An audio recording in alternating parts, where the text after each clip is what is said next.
In the heart of a barren desert, a woman's decades of solitude face a challenge unlike any before. 10 riders arrive, and one brings more than his presence. He brings the possibility of life, connection, and a change the desert itself seems to welcome. Subscribe and like to witness her story unfold. The land where she lived was a place people had long since given up on.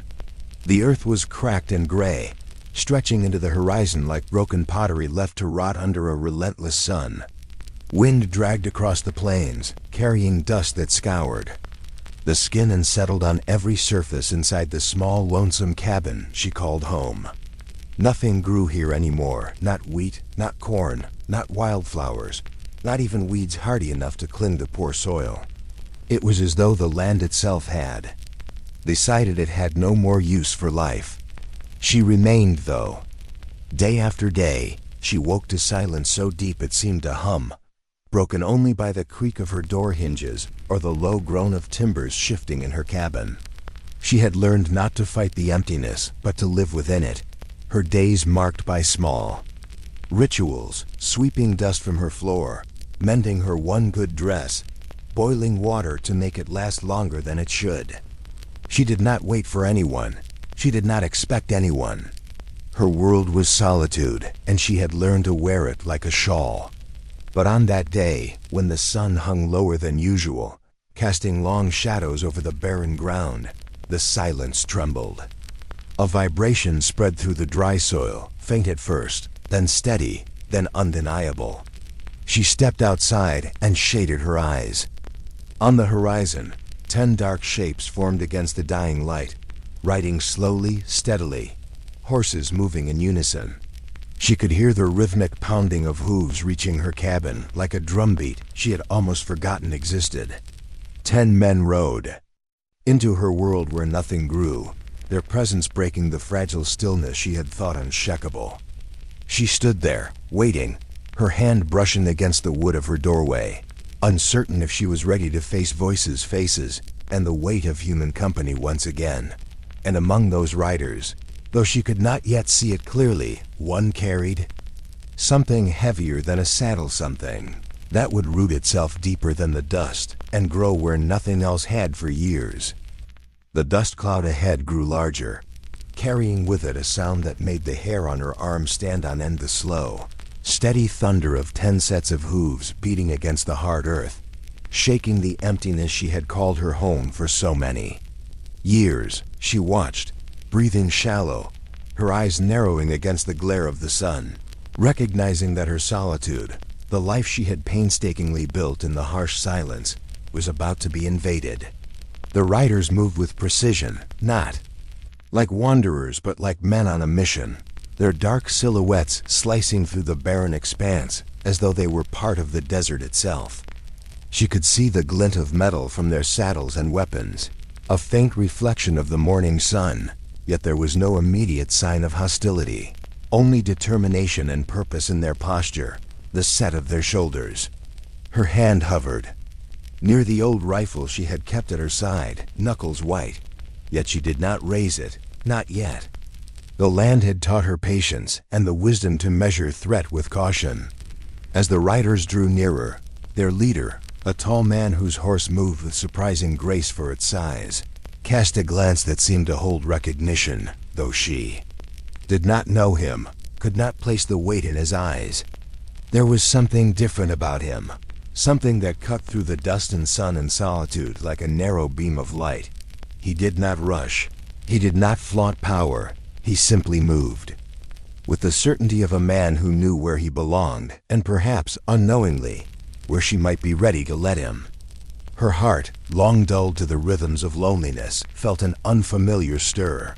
Could it be that the desert, which had held her prisoner and companion in equal measure, was finally offering her more than arid soil and hollow wind? The riders slowed. As they approached the cabin, spreading slightly to give space, their horses pawing at the ground, hooves kicking up dirt in slow spirals.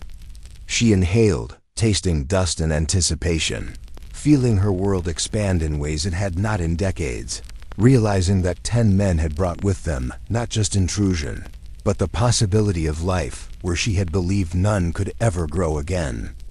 And she knew, without words, that among them one would stay, leaving an imprint on the barren land that had been hers alone for far too long. The wind swept across the dry plain, lifting grains of sand and carrying them like whispers from a world long forgotten, brushing against her skin and stirring the memory of every empty day she had endured. The 10 riders advanced steadily, the rhythm of their hooves, a drumbeat she had not realized she had been waiting for, though she did not know what awaited her in their approach. Each step they took seemed deliberate, purposeful, as if the desert itself had arranged this meeting, orchestrating the convergence of 10 lives with her solitary existence. She could make out the shapes of their hats, the gleam of their saddles, and the faint glint of rifles resting against their shoulders, yet there was a calm precision in their motion, a patience that contradicted the urgency pounding in her chest. Her fingers brushed against the splintered wood of the porch railing, a small anchor to the life she had built, the life she had fought to preserve in the silence and dust. Among the 10, one figure moved differently, not rushing, not straining against the heat, but riding with a quiet confidence that seemed to pierce the haze between them, holding a gaze she could not see yet feel. Her eyes, accustomed to measuring the emptiness of this land, now measured presence, weighing each approaching man not only for threat, but for purpose, for intention, for the promise or peril they carried. The cabin, small and battered, suddenly felt larger in the vast openness, as if it had been waiting for the possibility of change, of life intruding upon the barren. She realized with a mixture of fear and longing that these men were not mere travelers seeking passage or water. They were the catalysts of something she had not dared to imagine, a shift from solitude to shared existence. The dust swirled. Around them, the sun climbed higher, casting stark light and shadows, illuminating the distance between her and the newcomers, and in that light, she saw it, the first subtle glimmer that one among them might leave not just a footprint in the sand but a mark on her heart, planting hope where only arid silence had reigned for years. The distance between her and the riders shrank steadily, each hoofbeat sending tremors through the dry, brittle ground, echoing like a heartbeat that had long lain dormant within her. She had become one with the emptiness of the land, every inch of dust and cracked clay familiar to the touch of her worn boots, every gust of wind a companion she had trusted more than any human. Yet now, as the figures grew larger, the silence she had cultivated began to fracture. 10 men rode across the barren expanse, each one an intruder in her world, but also a harbinger of something she could not name. Their horses snorted, stamping the dry soil, leaving trails of stirred dust that glittered in the harsh sunlight like scattered gold. She studied them intently, noting the subtle differences in posture, the way some squinted against the sun, while others adjusted the reins with practiced ease. And then there was him, the one whose approach was not hurried, whose eyes seemed to carry a story, a depth she had thought vanished from human expression long ago. She could not tell if he recognized her, or if he simply understood the weight she bore, the years of quiet, the solitude so complete it had become a tangible part of the land itself. The cabin, battered by sun and wind, suddenly seemed alive. With anticipation, each creak of its wood a whispering voice in her ears. She could feel the tension coiling in her chest, a mixture of curiosity and fear, knowing that the next moments would decide whether her life would remain confined to dust and silence, or whether the presence of these 10 men would plant seeds she had never expected to nurture. And as the riders came closer, the wind seemed to carry not just dust but possibility, hinting that one among them might leave more than tracks on the earth, but something permanent, a mark upon the very heart of the barren land she called home. The heat of the day pressed down on the cabin and the open land around it, the sun carving harsh lines across the horizon while the dust swirled in the thin breeze that managed to rise through the barren plains. 10 riders advanced with unspoken purpose, their silhouettes sharp against the bleached sky, each movement deliberate, as if they were aware that the land itself had tested every human who dared set foot upon it. She stood motionless, her hand resting lightly on the railing, feeling the coarse grain of splintered wood beneath her fingers, grounding her in the reality that she had built a life in a place where nothing had grown for decades. Her eyes traced the rider's slow approach, noting the way some scanned the horizon while others spoke in low murmurs, their voices almost swallowed by the wind. The rhythm of the hooves against dry soil had become a strange kind of music, a signal that her solitude was about to be altered in ways she could neither predict nor resist. And yet among the 10, there was one who moved with subtle difference, his horse's steps almost measured, his gaze steady and unwavering, carrying an energy that cut through the static heat and dust, and hinted at an understanding deeper than words. She could feel it in the tense shift of her chest, a mixture of caution, curiosity, and an unfamiliar sense of hope. For years, she had known nothing but the quiet companionship of dust and wind, the relentless companionship of a land that would neither nourish nor nurture, and now, suddenly, the rhythm of hooves, the weight of human presence, and the sense of intent in that one rider stirred something she thought long dead. Perhaps the desert had not abandoned her entirely. Perhaps it had simply waited for the right moment to offer her the possibility of connection, of life returning in form she had never expected, carried on the backs of 10 strangers and the promise held in one determined, patient soul among them. The morning stretched endlessly across the barren plains, the sun climbing higher, turning the cracked earth into a canvas of ochre and pale gold. The 10 riders moved closer with a rhythm that seemed almost ceremonial, their horses' hooves, sending tiny explosions of dust into the heat-shimmered air.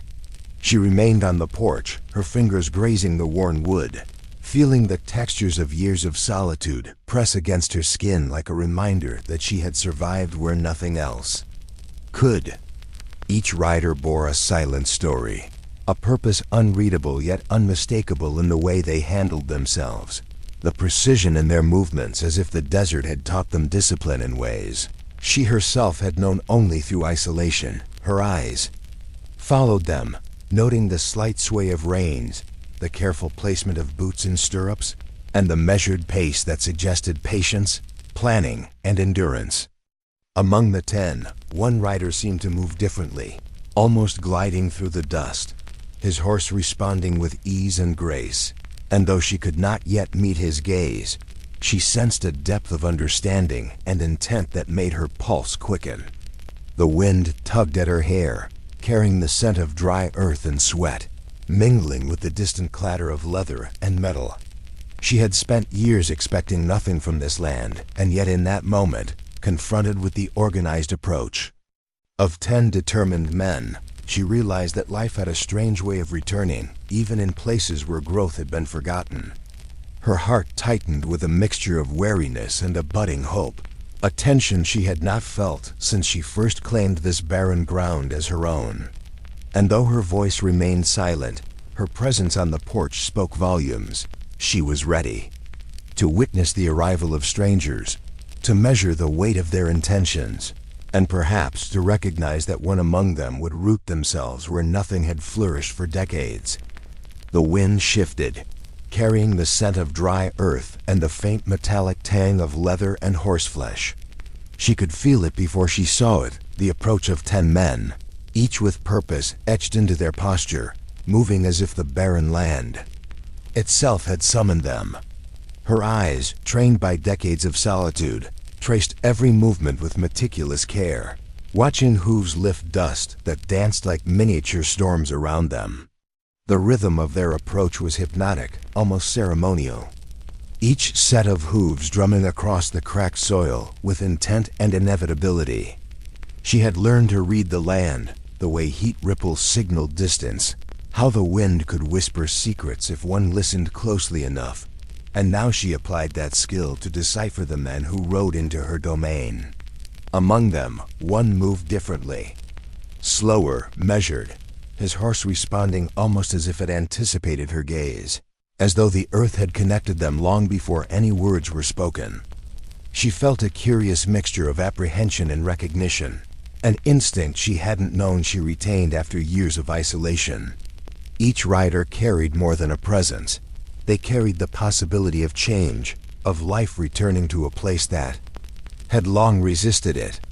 The cabin, its wood gray and splintered, seemed to respond in kind, creaking and settling as if acknowledging the arrival of new energies. She shifted slightly on the porch, letting her weight settle into a stance that was part invitation, part caution, the tension building like a taut wire ready to hum.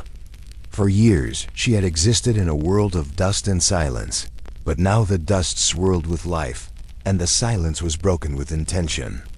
And she knew, in the quiet pulse of anticipation, that one of these 10 men would leave more than footprints on her land.